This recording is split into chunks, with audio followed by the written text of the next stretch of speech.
네, 어제 기업인들을 청와대로 초청한 문재인 대통령. 기업이 혁신과 일자리를 위해서 과감히 투자한다면 정부는 신바람 나게 지원하겠다 이렇게 얘기했는데요. 여당은 기탄 없이 대화를 나눈 자리였다 이렇게 긍정적으로 평가한 반면에 야당은 보여주기식 쇼에 불과하다 이렇게 깎아내렸습니다. 두 분은 어떻게 보셨는지 궁금한데요. 박범계 더불어민주당 의원 그리고 조혜진 전 새누리당 의원 두 분 모셨습니다. 어서 오십시오. 네, 반갑습니다. 안녕하세요. 안녕하세요.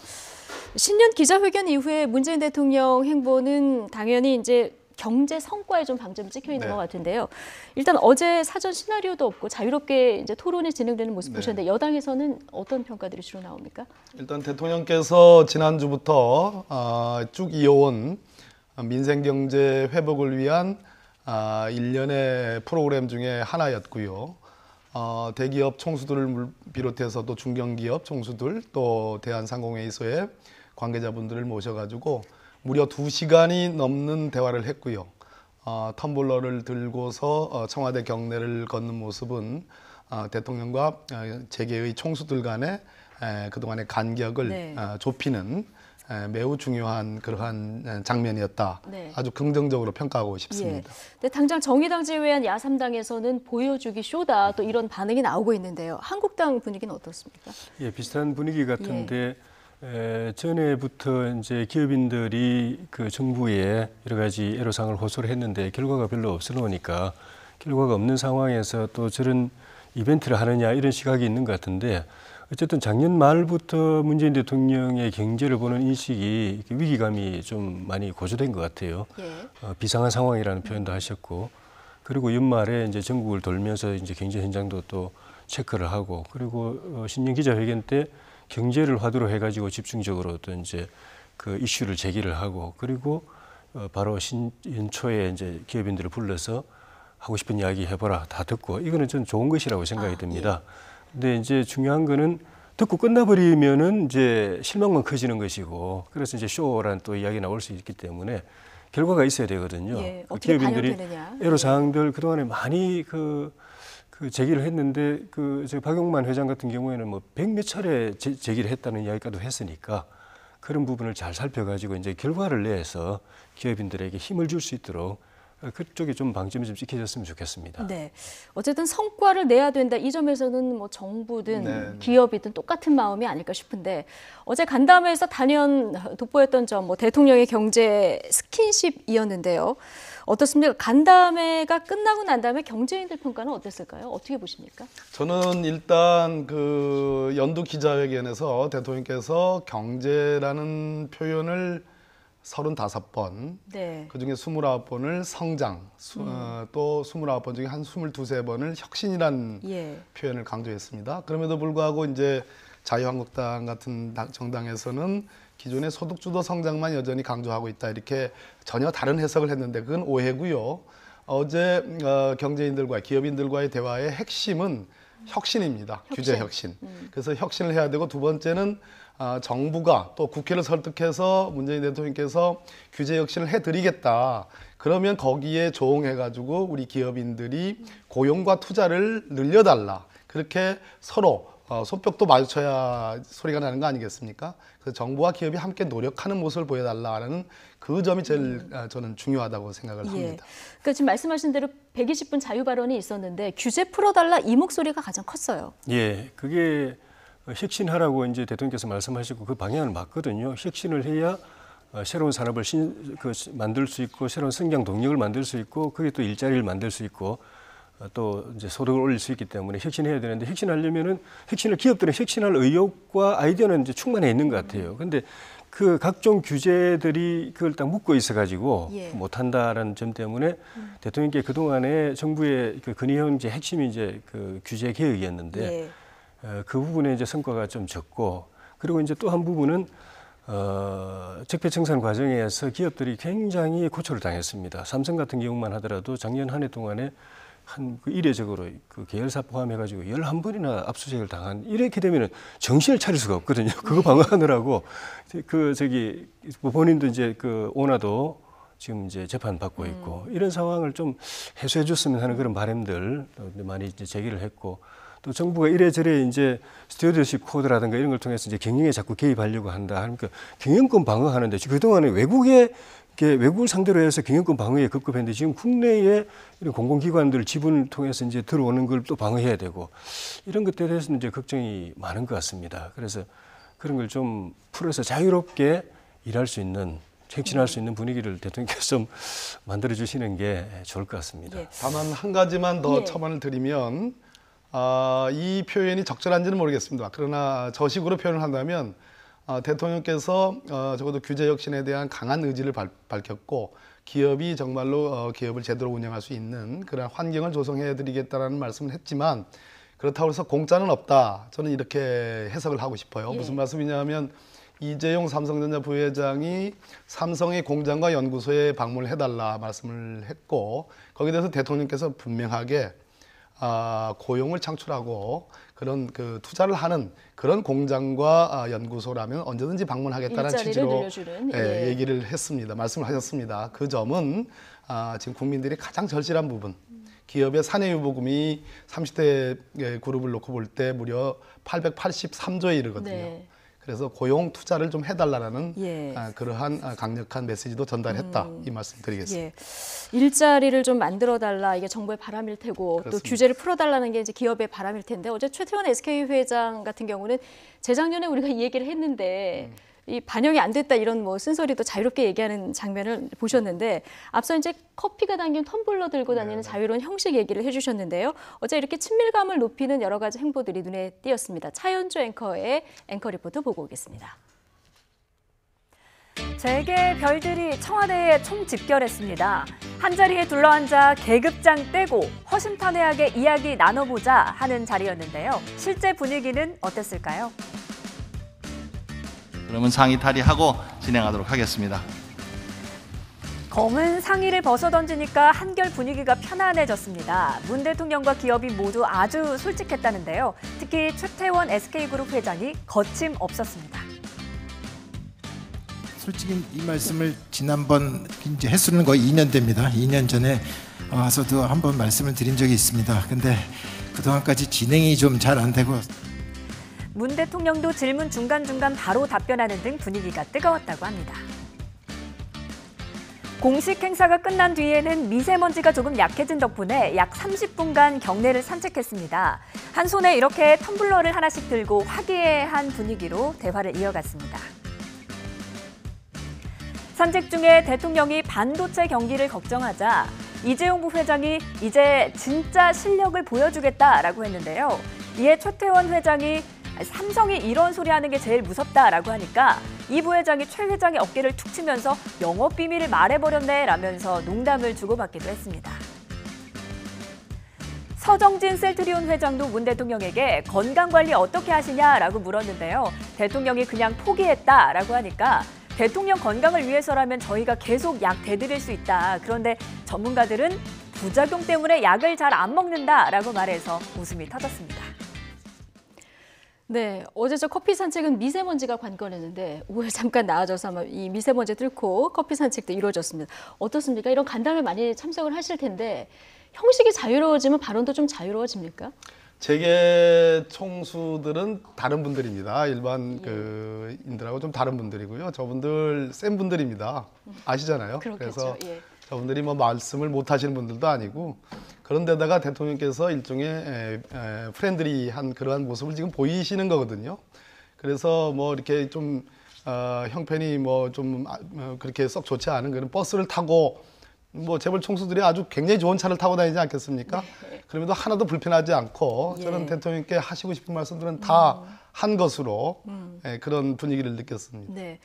어제 이제 기업 규제 혁신 앞서 얘기가 나왔습니다만은 이 부분에 대한 요구가 많았고 대통령도 뭐 약속을 하긴 했는데 자, 이건 좀 국회에서 풀어야 될 부분이 많잖아요. 예, 국회에서 법을 제정하거나 개정해야 될 부분이 많은데 이게 사실은 조금 좀 역설인데 야당은 그 규제 개혁에 대해서 굉장히 적극적입니다.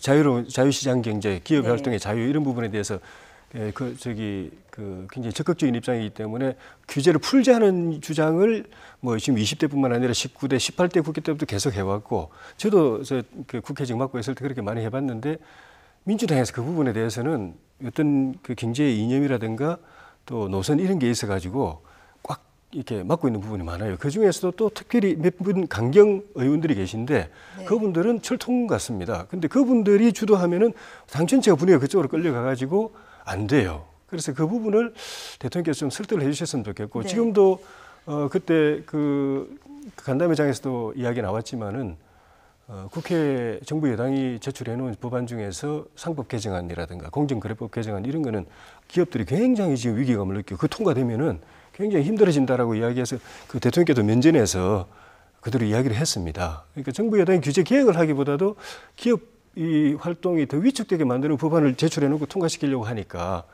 그래서 그런 부분에 대해서 이번에 아마 분위기도 좋고 그러니까 기업들이 작심하고 그 이야기 다 했으니까 예. 그 부분에 대해서 그런 부분은 오히려 조금 이제 천천히 하고 규제 부분을 좀 혁파하는데 당내 강경파 의원들 대통령께서 좀 설득해 주시고 밖에 있는 그 뭐 참여연대라든가 이런 그런 쪽도 좀 대통령께서 설득해 주시고 노동계도 좀 설득해 주시고 그렇게 하면은 민주당 의원님들도 국회에서 좀 편하게 예. 규제개혁 입법을 추진할 수 있을 것 같습니다. 규제 혁신 관련해서 야당은 적극적인데 여당 때문에 안 된다. 특히 강한 몇 분이 계시다 얘기를 하셨는데 박범계 의원께서 여기에 들어가는지는 모르겠습니다. 아니, 잘못 알고 계시는 거예요, 조혜진 전 예. 의원님. 전 의원님이라 잘못 알고 계시는 건데요. 규제 프리존법, 지역특구법, 또 산업촉진법인가 하는 법, 그리고 인터넷 은행법 다 통과가 됐습니다, 작년에. 그래서 소위 규제 혁신과 관련된 5법은 다 통과가 됐어요. 네. 그래서 일반적인 의미의 법률적인 체계로 기업이 뭔가 시제품을 만들어서 시장에 출시하는데 특별한 제한은 없습니다. 근데 지금 그 그룹 총수들이 얘기하는 어떤 규제 혁신은 조금 관점이 다른 것 같습니다. 그러니까 앞으로 더 법적으로 정비해야 될 혁신 관련 법안이 있어요. 그것은 적극적으로 지금 대통령께서도 그런 생각을 하고 계시고 민주당에서도 제가 산자위원이기 때문에 제가 예. 제 소관이라 잘 압니다. 충분히 그럴 의사가 있습니다. 그런데 자유한국당의 이 접근 방법은 첫째 노동시장을 유연화, 소위 노동에 관한 문제인 것 같고요. 또 하나는 눈에 보이지 않는 행정상의 규제. 그 중에 하나는 아마 소위 검찰의 수사와 같은 적폐청산 수사도 아마 내포하고 있는 것 같아요. 그래서 이런 부분들까지 혁신이란 이름으로 하지 말아달라 또는 풀어달라라고 얘기한다면은 그것은 문재인 정부의 공정경제하고는 서로 상반되는 문제가 됩니다. 네. 그래서 이 문제는 조금 더 충분히 조혜진 의원님 말씀 알아듣겠고요. 충분히 수기할 수 있는 논제라고 생각합니다. 예. 자, 어쨌든 대통령의 경제 스킨십 집권 3년 차에 어떤 성과를 이어질지 좀 지켜보도록 하고요. 어제 간담회에서는 최근 송영길 의원 발언 이후에 지금 공방이 되고 있는 부분인데요. 신한울 3, 4호기 공사 재개를 요청하는 이런 목소리가 나왔습니다. 대통령은 뭐 여기에 대해서는 딱 단호하게 선을 긋는 이런 모습이었는데 어떻게 보셨습니까? 그 부분이 좀 아쉬웠습니다. 그 문제를 제기하신 분이 창원 상공회의 소장님이었어요. 예. 창원이 지금 경제가 난리가 났습니다. 그 밑에 거제가 조선 경기 불황 때문에 지금 완전히 지금 죽었거든요. 예. 근데 경남 경제의 또 그 국가 경제의 동력 중에 하나인 창원 경제가 그 탈원전 때문에 두산중공업과 그 하청 기업들 중심으로 해가지고 그 경남 경제의 주축을 차지하는 그 기업들이 지금 된소리를 맡고 있어가지고. 그러니까 어제 요구는 이 원전 관련 기업들이 좀 힘들다 이런 차원에서의 요구죠. 예. 그래서 그걸 빨리 좀 재고를 해달라. 그리고 대통령께서도 해외에 가서 우리 원전 안전하다고 말씀하시고 많이 사달라고 이제 말씀하시는데 그렇게 그 원전 그 기존의 원전들도 이제 중단하고 또 신규 원전 사업도 이제 없었던 걸로 하고 이렇게 되면 일거리가 없어져 가지고 결국 기업들이 다 문을 닫게 되고 인력들은 흩어지고 외국에 나가고 기술과 노하우는 사장되고 그러면은 외국에서 우리가 수주를 하더라도 그걸 해낼 수가 없습니다. 그래서 대통령께서 외국 가서 원전을 세일을 하시려면은 국내에서 기술진과 인력과 노하우와 자재들이 기계들이 뒷받침을 해줘야 되거든요. 그러려면 국내에서 원전을 계속 해야 되는 거죠. 그 점을 강조했기 때문에 그 자리에서 이렇게 노하시기보다는 조금 여지를 뒀으면 하는 그런 아쉬움이 있습니다. 예.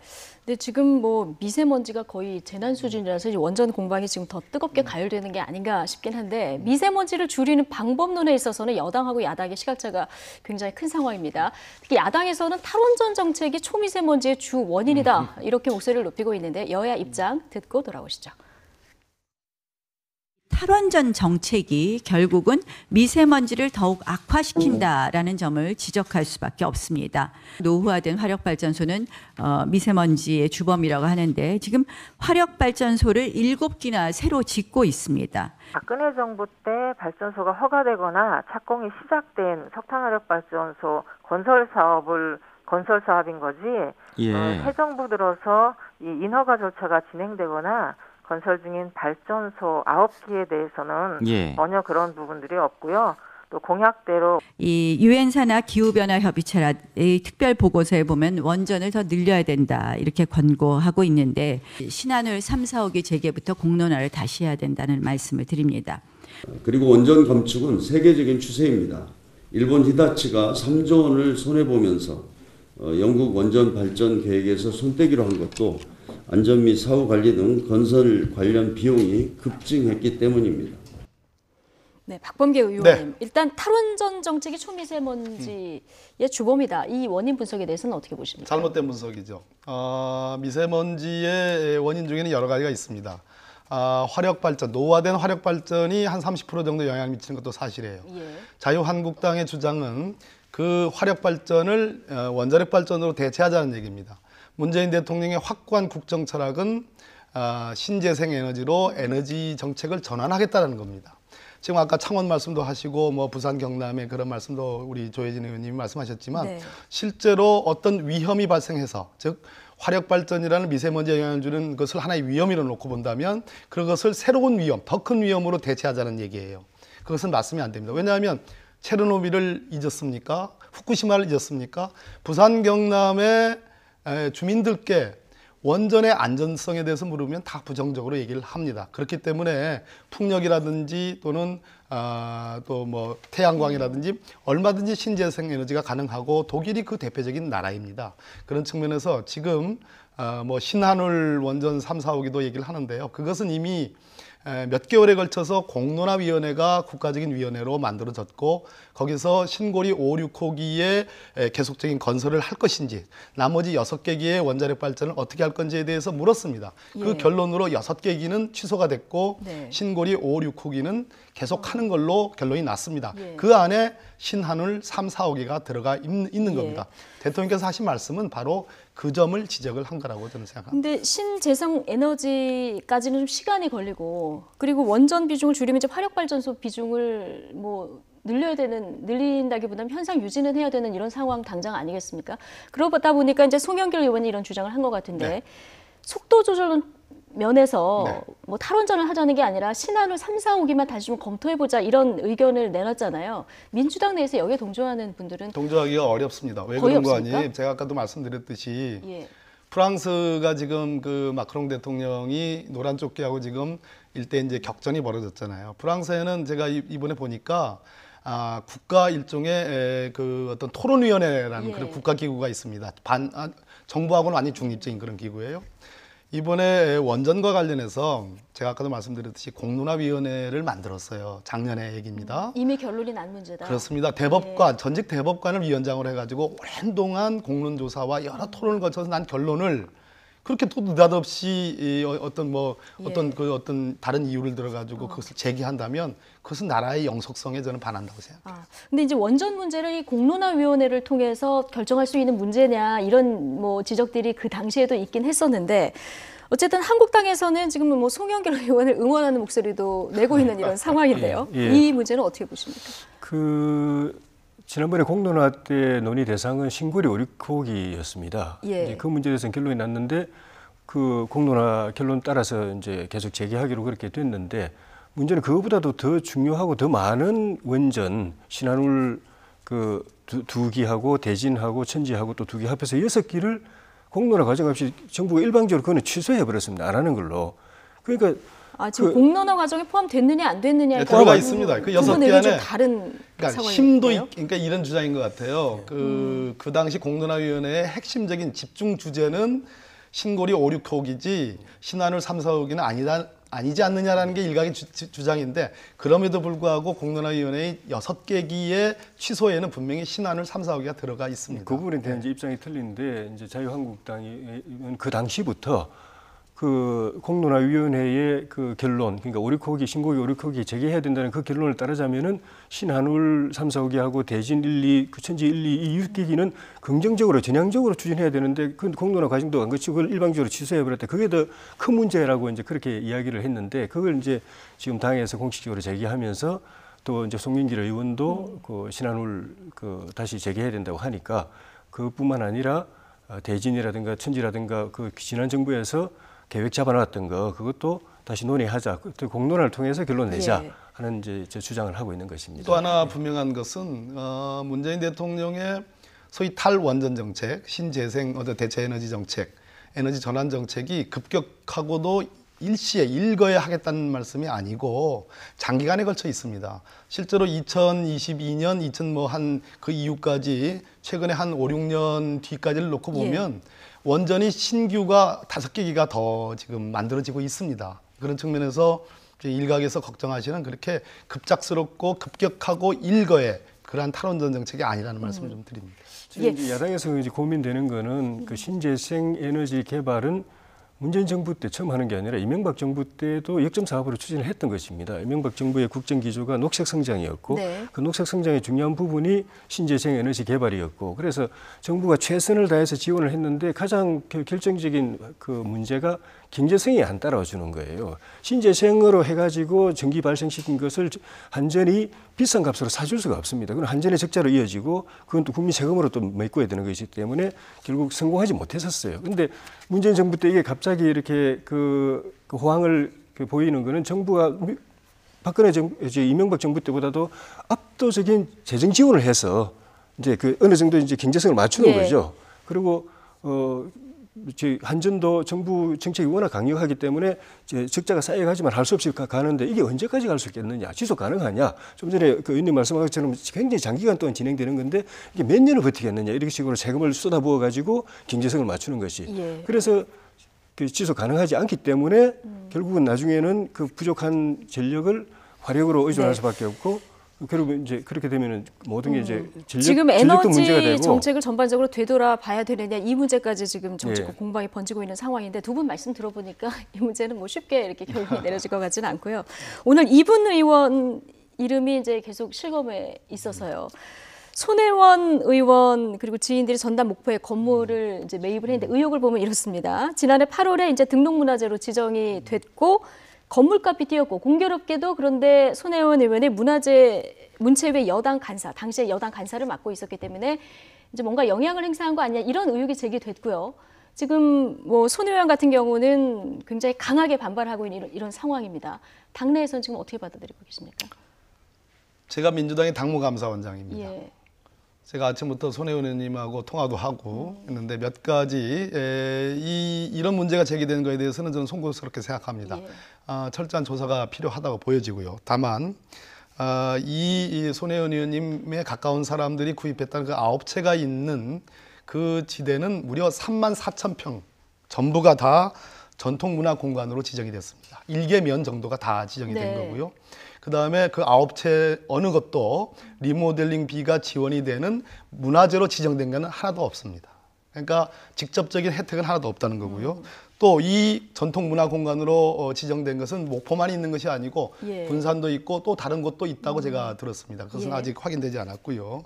또 하나는 중요한 것은 이 지역에 아파트의 개발 계획이 있다는 겁니다. 여기에 이 지역에 조선내화라는 그런 회사가 있는데요. 그 지역을 중심으로 한 아파트 개발 계획을 갖고 있는 사람들, 제가 그러면 결국 선택은 구도심을 문화중심지구로 살릴 것이냐, 아니면 아파트를 개발해서 그 개발 수익을 아파트 개발업자에게 돌려줄 것이냐의 싸움으로 저는 봅니다. 그런 측면에서 이것은 전통적인 의미의 저는 투기는 아니라고 봅니다. 물론 이 부분은 더 조사를 해야 되겠습니다. 마지막으로 가장 핵심적인 것은 문화재청이 이 목포나 군산 이렇게 뭐 3,400평도 아니에요. 34,000평 정도를 일종의 구도심을 살린다는 적산가옥들이거든요. 옛날 일제 때 그 목조 건물들이거든요. 그것을 개발하지 않고 그걸 문화 중심으로 살리겠다고 하는 그 문화재청의 절차와 결정에 손혜원 의원님이 간섭했느냐, 영향을 미쳤느냐가 핵심입니다. 예. 그것만 아니면 적어도 본인은 아니라고 합니다. 예. 그것만 아니면 저거는 이 부분은 얼마든지 클리어될 수 있는 문제라고 그럼 그 봐요. 부분에 대해서는 당내에서 조금 조사를 하실 예정이십니까? 본인은 강력하게 아니라고 주장을 하고 있고요. 문화재청도 일단 나온 것은 그거와 관계없이 손혜원 의원의 어떤 영향과 관계없이 절차가 진행된 거라는 일본은 나왔습니다. 예. 근데 의원님이시기도 하고 법률가이시기도 하니까 이 질문도 좀 나온 김에 드리겠습니다. 지금 임종원 전 차장의 재판 개입 의혹 관련해서 검찰 수사가 진행이 되고 있는데요.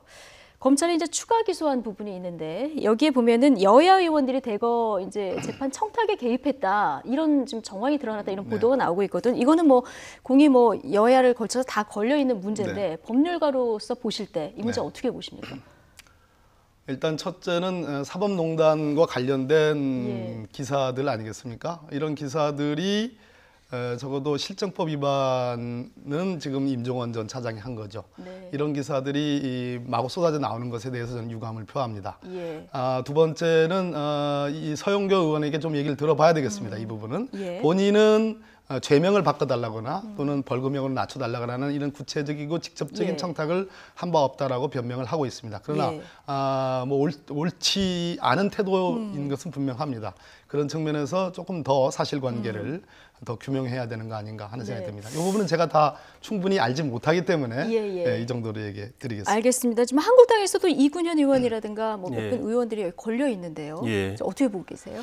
일단 검찰 기소장에 그 혐의가 적시가 돼 있기 때문에 검찰이 나름대로 좀 조사를 했겠죠. 뭐 진술이나 뭐 증거 같은 게 있을 수도 있고. 그래서 이거는 어차피 법원에서 재판 과정에서 이렇게 법원이 그 사실관계를 확정할 겁니다. 뭐 아니다, 기다. 이게 확정이 되게 되면은 임종원 이제 차장도 이제 문제가 되겠지만은 그 사실관계에 이렇게 연루가 돼 있는 분들도 뭐 정치적으로나 법적으로는 제가 잘 모르겠습니다만은 문제가 될 수도 있겠다 하는 그런 이제 제 생각이 검찰이 들고. 추가 기소를 할 때는 뭐 증거나 증언들을 확보했으니까 하지 않았겠습니까? 그렇게 봐야 되고 이제 손혜원 의원님 같은 경우에도 뭐 사전에 그 지정되는데 역할은 안 했을 수도 있지만은 사후에 그 문화재 지역에 그 정부 지원을 촉구하는 그런 발언을 했다는 보도도 있었고, 그리고 이제 일각에서 의심하는 거는 이제 문방위 그 소관 상임위의 간사로서 그런 계획이 있는 걸 미리 알고서 혹시 투자를 한 건 아닌가? 왜냐하면 한 지정되기 한 1년 반 전부터 지인들을 통해서 집중적인 이제 주택 매입이 이루어졌기 때문에, 그리고 또 보도에 보면은 본인이 그 이제 매입 자금도 대줬다 이렇게 되어 있기 때문에 그렇게 되면은 그거는 문제가 될 수가 있죠. 그래서 그건 이제 민주당에서도 이제 규명을 하실 필요가 있고 뭐 제대로 안 된다면 또 다른 방법으로도 규명이 필요하지 않을까 하는 생각이 듭니다. 알겠습니다. 자, 이런 의혹들은 여기까지 듣도록 하고요. 마지막 주제로 넘어가겠습니다. 어제 한국당 입당으로 공식적인 정치 행보를 시작한 황교안 전 총리의 이야기를 좀 해볼 텐데요. 친박계 지원을 받고 있는 것 같은데 또 무임승차 말라는 날선 반응도 친박계 쪽에서 나왔습니다. 민주당 또 다른 야당들은 도로 박근혜당이다 이런 비판의 목소리를 높이고 있는데 영상으로 먼저 보시겠습니다. 건정 초유의 상황을 초래한 데 대해서 내각의 책임자로서 무거운 책임감을 느낍니다.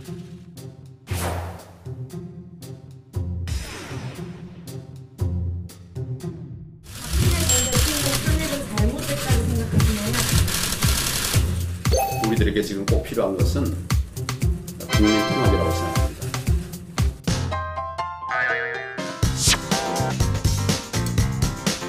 박대통령의 몰락에 책임이 큰 분이어서 그런 친박성이라는 올가미를 우리한테 씌우려고 이런 문제가 있고 황교안 총리가 왜 탄핵이 된 책임자입니까? 모든 게 박근혜 대통령 책임입니다.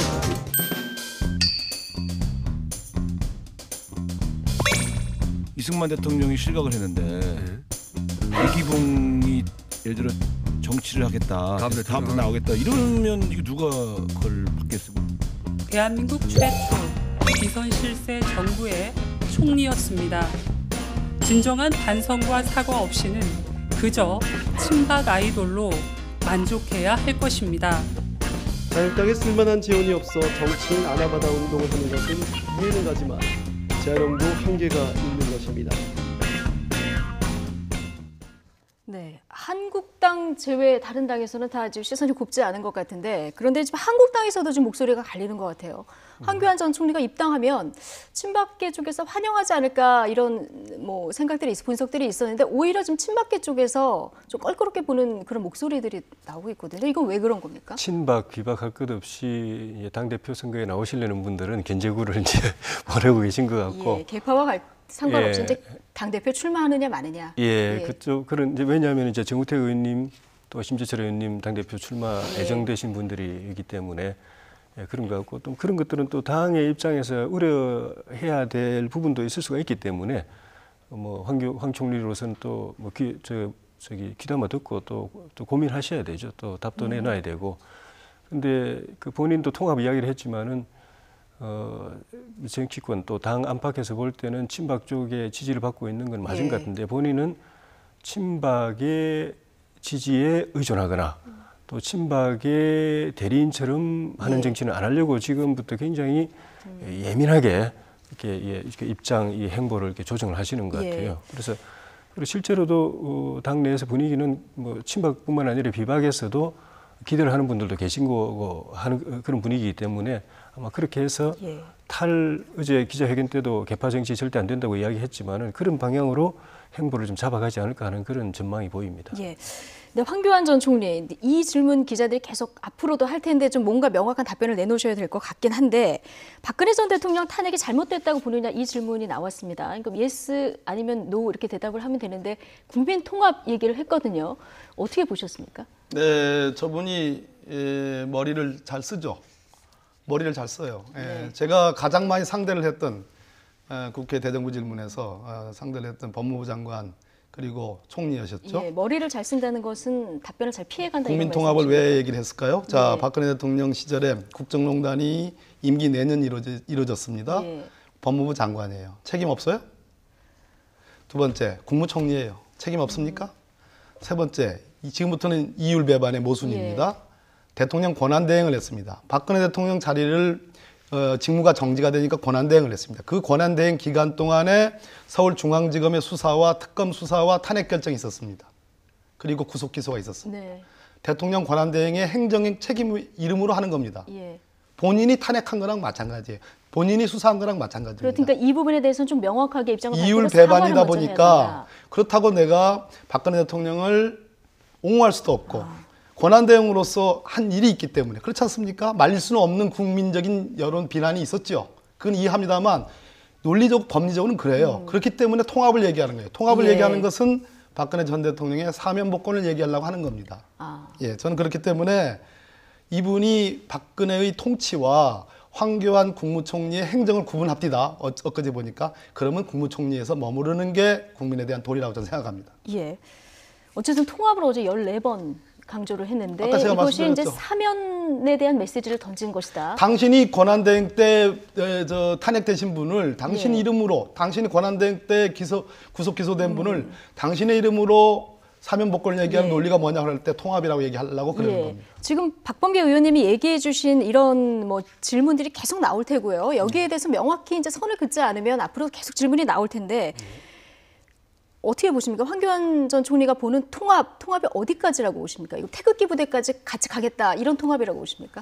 그 통합이라고 답을 내는 거에서 이제 일부에서는 동문서답이라고 돼 있던데 제가 이제 어제 기자회견을 쭉 지켜볼 때는 나름대로 할 말을 했는데 이제 우회적으로 했던 것 같아요. 네, 어떻게요? 박근혜 대통령 탄핵이 잘 된 거냐 잘못된 거냐에 대해서는 딱 두 부자르씩 잘라가지고 잘 됐다, 잘못됐다 이렇게 말할 수 없는 논란적 사안이라는 의미하고 또 그거 가지고 좀 전에 어제 그 일성으로 야당의 역할이 이 시기에 중요하다. 자유한국당이 또 보수가 단합해야 된다고 이야기를 한 그 맥락에서 그거 가지고 또 지나간 일인데 그거 가지고 보수 안에서 자유한국당 안에서 지금 사실 논쟁이 심하거든요. 너는 어느 쪽 편이냐?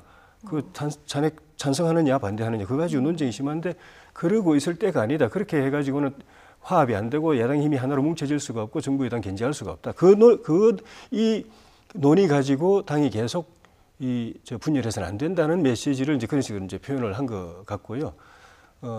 본인 그 이제 국민통합 이야기한 거는 좀 전에 이제 말씀드렸지만은 우회적이지만은 박근혜 대통령이 사법적 그 결론이 나고 난 뒤에는 국민통합적 차원에서 좀 전향적인 정치적 조치가 있어야 되지 않겠는가 하는 속마음이 읽혀지는 그런 발언이었던 것 같습니다. 예, 어쨌든 황교안 전 총리가 이제 당권에 도전할까 이 부분도 가장 관심인데 시간이 다 돼서 여기까지만 들어야 될까요? 될 겁니다. 예. 당권에 도전하고 그렇죠. 될 것이다. 예. 그래서 그렇기 때문에 나온 겁니다. 예, 그럼 짧게 조혜진 의원님은요? 네, 저도 똑같습니다. 전망이 나올 것이고 될 가능성이 크다. 뭐 이제 선거 전망을 너무 함부로 이제 이야기하면 안 되지만은 이제 분위기를 보면은 당선 나오실 것 같고 나오시면은 당선 가능성이 높다고 보였습니다. 예. 조혜진 전 의원님도 한국당 15곳 당협위원장 이 공개 오디션에서 통과를 하셨던데 아직 뭐 절차가 남아 있습니다만은 저희 패널로 나와주셨기 때문에 좋은 소식도 기대하겠습니다. 고맙습니다. 네. 더불어민주당 박범계 의원 그리고 조혜진 전 새누리당 의원 두 분과 이야기 나눠봤습니다. 고맙습니다. 네, 고맙습니다.